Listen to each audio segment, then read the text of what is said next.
다 같이 사도신경으로 신앙 고백 드리겠습니다.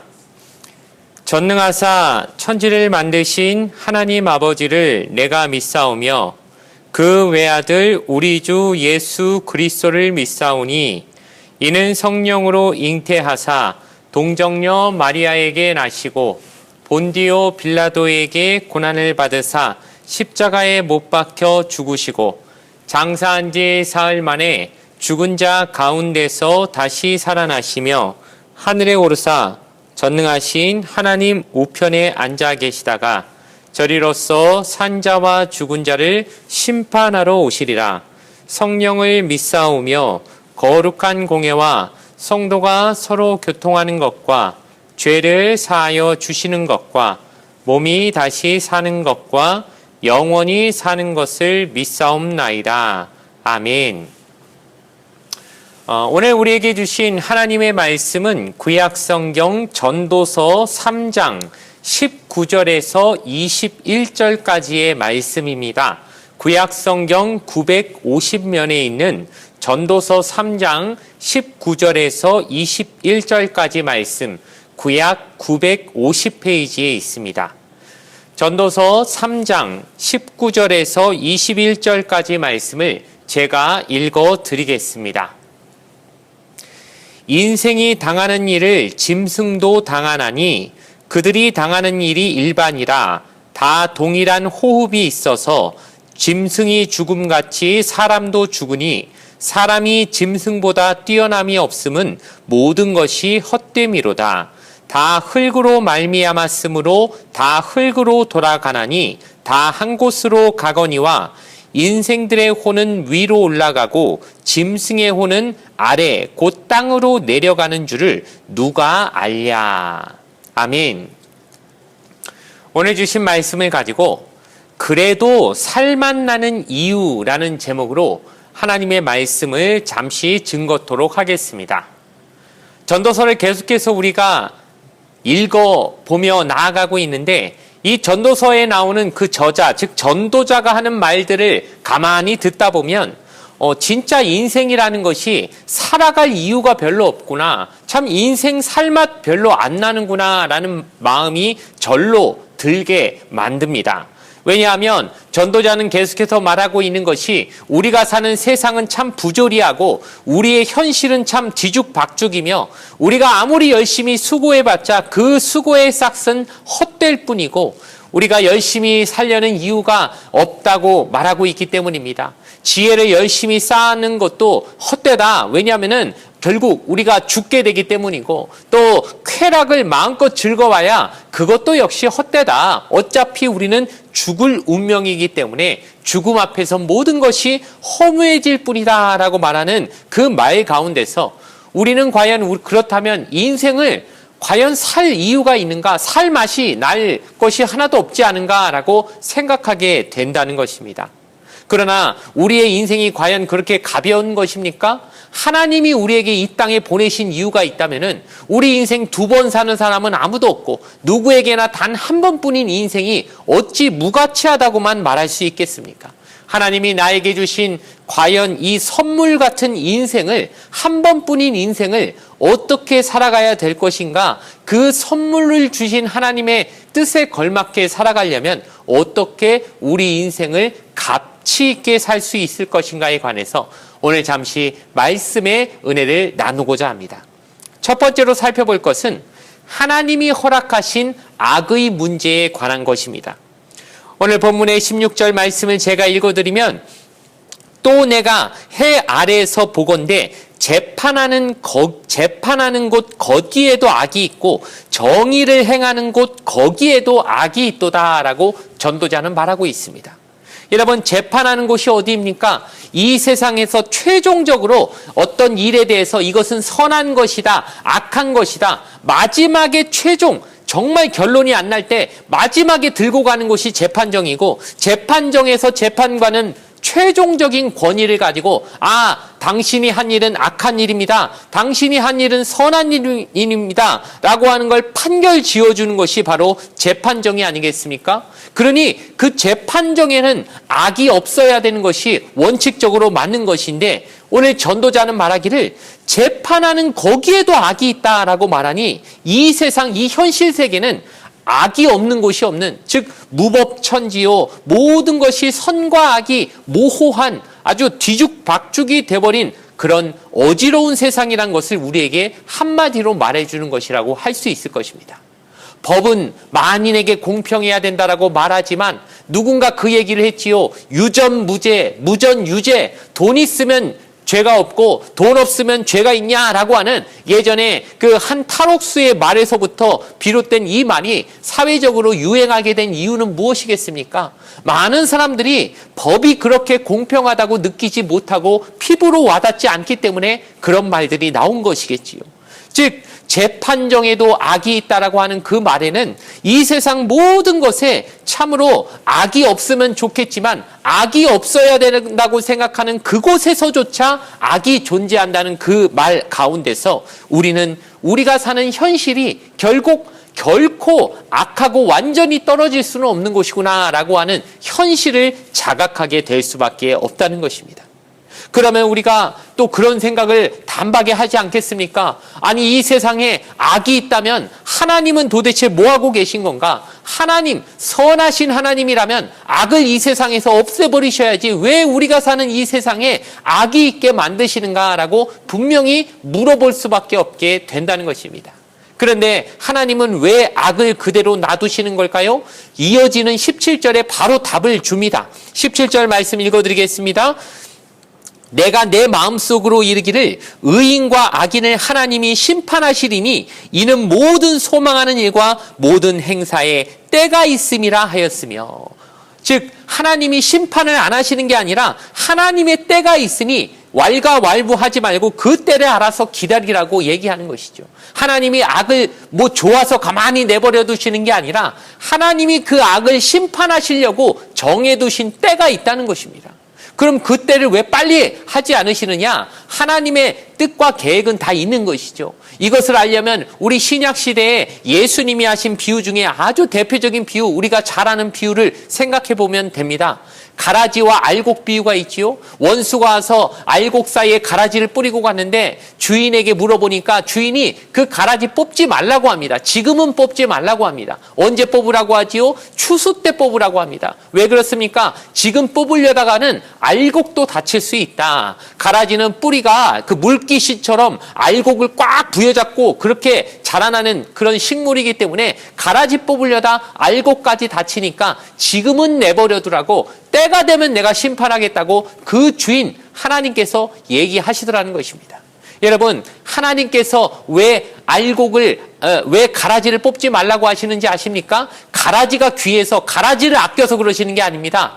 알곡을 아끼시기 때문입니다. 하나님은 한 영혼을 귀하게 여기시기 때문에 알곡으로 천국으로 이끌어야 될 그 한 영혼이 실족할까봐 그 영혼 다치는 게 걱정이 돼서 가라지를 놔두시는 것이기 때문에 여러분, 그만큼 우리를 사랑하시는 하나님의 사랑을 생각하며 하나님의 사랑에 감사하며, 이 세상에 악이 버젓이 있지만 이것도 하나님이 다 뜻이 있어서 우리를 사랑해서 놔두시는 거구나 생각하면 하나님의 은혜를 오히려 더 감사할 제목이 될 줄로 믿습니다. 두 번째로 생각해 볼 것은 짐승하고 별반 다를 것 없는 인간에 관한 것입니다.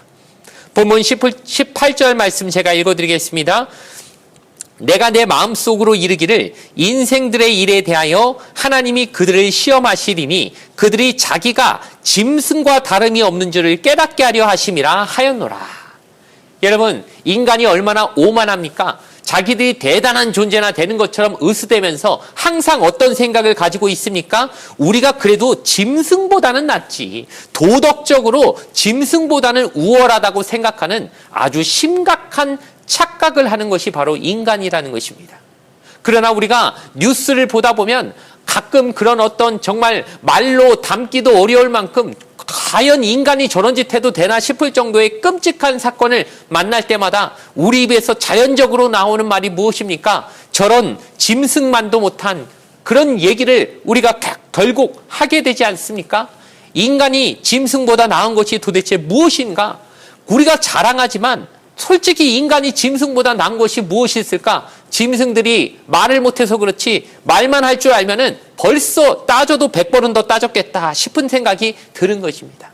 그래서 누군가는 말하기를 머리 검은 짐승은 거두지 마라. 은혜를 모르는 건 그 인간밖에 없다라고까지 말할 정도로 개는 밥 잘 먹여주면 와서 꼬리라도 흔들고 주인 절대 배신하지 않는 것이 그런 짐승의 모습인데 오히려 자기를 잘 대우해줬던 사람을 그냥 몇 번이고 그냥 손바닥 뒤집듯이 배신하는 것이 오히려 인간의 모습 아닙니까? 그러니 과연 인간이나 짐승이나 뭐가 다르냐? 오늘 전도자가 아주 대놓고 그 얘기를 하는 것이 우리가 인정하지 않을 수 없는 것이죠. 짐승보다 나은 것 없다. 왜 그러냐? 짐승이나 인간이나 다 똑같이 죽기 때문이다. 오늘 우리가 읽은 본문의 말씀, 그 설교 전에 우리가 함께 읽은 그 말씀 가운데 이미 다 있는 것이 짐승이나 인간이나 결국 죽는다. 그리고 다 흙에서부터 왔기 때문에 결국 흙으로 돌아간다. 본문 20절이 그렇게 말하고 있지 않습니까? 그런데 21절에 그나마 조금 차이가 있는 것을 뭘 말해주냐면은 21절만 다시 한번 읽어보면 인생들의 혼은 위로 올라가고 짐승의 혼은 아래 곧 땅으로 내려가는 줄 누가 알랴. 이렇게 말하면서 그래 우리가 사는 동안은 이 땅에서 발 딛고 사는 동안은 사람이나 짐승이나 대단히 달라 보여도 별로 다를 거 없다. 다 죽고 흙으로 돌아가는 건 똑같다. 그런데 언제 결정적인 차이가 생기느냐? 죽고 나서는 차이가 생긴다는 것이죠. 왜 그렇습니까? 인간은 하나님이 영적인 존재로 만드셨기 때문에 영적인 하나님의 뜻에 따라 산 사람은 그 혼이 위로 올라가고 짐승은 그래 봐야 그냥 하나님이 영이 아닌 그냥 혼만 주신 존재이기 때문에 그 혼은 떠나가고 육신은 땅의 묻힘을 통하여서 그 육은 그냥 땅에만 머무는 그런 존재로 만드셨다는 차이점이 죽고 난 다음에는 분명해진다는 것이죠. 그러니 여러분 우리가 정말 짐승과 다르게 살려면 어떻게 해야 되는 줄 아십니까? 죽음 이후의 세계에 대해서 그것을 준비하고 그것을 인정할 때만 우리가 짐승과 다르다고 말할 수 있는 진짜 차이점이 거기서 생겨난다는 것입니다. 만약 어떤 사람이 나는 죽음 이후의 세계를 믿지 않아, 사후 세계는 없어, 나는 영적인 그런 것을 믿지 않아 라고 생각하면은 그 사람은 아무리 오래 살고 무슨 많은 일을 할지라도 짐승하고 달라질 수 있는, 짐승과 차이날 수 있는 인생은 절대로 살 수 없다는 것. 바로 우리가 짐승과 만약 다르다면 바로 그것은 하나님을 믿고 하나님을 인정할 때만 그 인생이 그렇게 될 수 있다는 사실을 꼭 인정하고 사시는 여러분 되기를 주님의 이름으로 간절히 부탁을 드리겠습니다. 마지막으로 살펴볼 것은 오늘을 선물처럼 살아야 된다는 것입니다. 본문 22절 말씀 읽어드리면은 그러므로 나는 사람이 자기 일에 즐거워하는 것보다 더 나은 것이 없음을 보았나니 이는 그것이 그의 몫이기 때문이라 라고 말하면서 바로 우리가 살아가는 이 삶을 마음껏 누려야만 그것이 나에게 주어진 몫을 잘 사는 것이라고 우리에게 말해주고 있습니다. 전도서는 우리에게 매우 귀한 교훈을 하나 가르쳐 주는데 바로 오늘 나에게 주신 그 오늘이라고 하는 하루에 최선을 다하고 살라고 우리에게 가르쳐 주십니다. 그렇기 때문에 우리는 먹을 때도 무슨 음식이든 이 세상에서 마지막 먹는 음식처럼 맛있게 먹어야 될 것이고 잘 때도 이 세상에서 자는 마지막 잠처럼 꿀같이 달게 자야 되고 오늘 하는 이 일이 내가 마지막으로 하는 일이라 생각하면서 사력을 다해 나에게 주어진 일을 최선을 다해 하고 오늘 만나는 그 사람이 다시 내 인생 죽기 전에 다시 만날 기회가 없는 사람처럼 진짜 귀하게 대하고 사랑하며 그 사람과 교제해야 된다고 하는 이런 마음으로 오늘 하루를 살아간다면 그게 바로 진짜 베스트로 잘 사는 인생이라고 우리에게 얘기해 준다는 것입니다. 요즘 유행하는 말 중에 욜로라는 말도 있고 소확행이라는 말도 있지요. 바로 한 번 주어진 인생 아주 마음껏 누리고 살라고 하는 이 세상에서 하는 나름의 지혜고 어떤 조언입니다. 그런데 성경은 그 정도 수준을 우리에게 말하는 것이 아닙니다. 마치 내일은 없을 것처럼 미래는 준비하지 마라. 현재만 잘 살고 현재만 즐기면 된다라고 하는, 마치 내일은 그냥 없는 것처럼 생각하는 하루살이 인생처럼 사는 것은 성경이 말하는 지혜는 아닙니다. 성경은 우리에게 미래에 대한 대비도 분명히 충분히 잘 하라고 얘기하십니다. 저축도 해야 될 것이고, 적금도 들어놔야 될 것이고, 좀 있으시면 펀드도 들어놓으시고, 연금도 들어놓으시고, 여러분 그게 죄가 아닙니다. 미래를 준비하는 것도 분명히 해야 될 자세입니다. 그런데 꼭 그것이 나를 지켜줄 것처럼, 내 미래를 보장해 줄 것처럼 착각하지는 말라고 우리에게 말해 주시는 것이죠. 왜 그렇습니까? 우리 인생은 하나님 손안에 있기 때문에 하나님이 오늘 밤이라도 데려가시면 내일은 그 돈 써보지도 못하고 우리는 하나님께로 가야 된다는 것 인정하고, 그러기 때문에 준비하고 대비는 하되 오늘 하루를, 그래 하나님이 오늘 아침에 내가 눈 뜰 때, 내가 어젯밤에 하나님이 불러가셨으면 오늘 아침 눈 뜰 수도 없고 오늘 하루 받을 수도 없었던 걸 진짜 당연한 게 아니라 오늘 하나님이 나에게 특별히 주신 선물이구나 생각하면 오늘 하루가 그렇게 귀할 수 없다는 것입니다. 그런 말이 있지 않습니까? 오늘 내가 대충 살고 낭비하는 하루는 어제 죽은 사람이 그렇게 살고 싶었던 내일이었다고. 그렇게 생각해 보면 여러분, 우리가 이렇게 살면 안 되지 않습니까? 이렇게 오늘 하루 막 시간 그냥 대충 때우듯이 낭비하며 사는 것, 그거 죄 짓는 거 아니겠습니까? 저는 많은 성도님들 어쩌다 보니 목회자가 돼서 장례를 치러드리고, 참 그 이른 나이에 불치의 병을 걸려서 돌아가신 분들 장례도 많이 치르다 보니까 그런 생각을 많이 하게 됩니다. 야, 저분들이 눈 감으실 때 참 얼마나 안타까우셨을까? 하나님 앞에 그런 기도 하셨을 것 같아요. 하나님, 나 하루만 더 살게 해주세요. 하루만 더 살면 내 사랑하는 가족하고 진짜 소중한 시간 하루만 더 주시면 내가 소원도 없겠습니다. 그런 마음 안 가지셨을까 생각해 보면 오늘 나에게 주신 하루가 얼마나 귀한지 우리가 부정할 수 없다는 것입니다. 그럼 하나님이 나에게 주신 이 하루 어떻게 살아야겠습니까? 최선을 다해 기쁘게 살고, 그렇게 살다 보면 오늘 주신 그 하루하루가 선물처럼 느껴지면은 감사가 떠나지 않고, 감사하다 보면 모든 것이 은혜라고 하는 말이 참으로 인정될 수밖에 없는 인생을 살 수 있겠구나라는 생각을 하게 된다는 것입니다. 여러분, 바로 전도서 말씀이 오늘 우리에게 주시는 그 은혜가 바로 저와 여러분에게 삶의 지혜가 되어서, 그래, 그래도 인생은 살만 나는 것이다. 하나님 나에게 선물로 주신 것이지 않느냐. 오늘이란 선물을 정말 살만 나게 삶을 통하여서 이 선물의 가치를 하찮게 만들지 말자라고 하는 그 인생의 어떤 분명한 우리 자신의 일관성 있는 어떤 신념을 가지고 우리가 인생을 살아갈 수 있게 되기를 주님의 이름으로 간절히 축원을 드리겠습니다. 잠시 기도드리겠습니다.